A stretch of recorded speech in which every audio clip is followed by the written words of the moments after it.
12 News reporter Sophia Szabo is live for us in New Bedford tonight.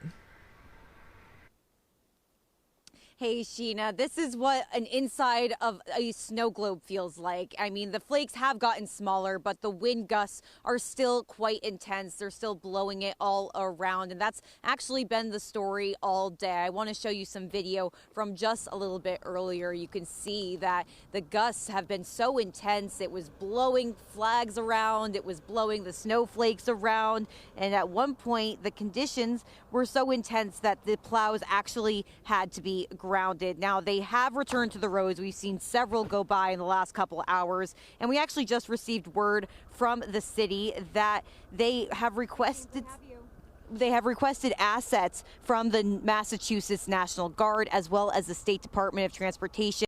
That's going to supplement the force they already have on the road. That's an excess of 100 city vehicles with some other types of heavy equipment that they use to remove the snow.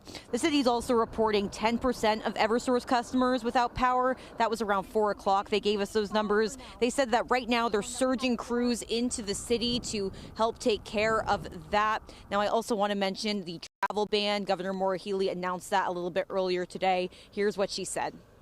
Let's take care of this, and then we'll, get ready for the next. But we want to look. One of the challenges with a storm like this is we already had a lot of snow accumulation on the ground. In fact, we had the most snow on the ground for any storm since 2015. It was at that level, right? So, we've got a lot of snow on the ground. We need the time to get that cleared, particularly in tight spots of the city. As you come around a corner, snowbanks. I mean, all this stuff is really important that we have the opportunity to get to and to clear, so that we're all the more ready for the next snow. The snow will end. I know the snow will end, but we're going out with a bang here, it looks like.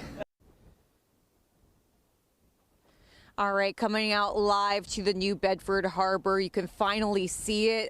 Visibility was so low all day that it just looked like this gray, white kind of landscape.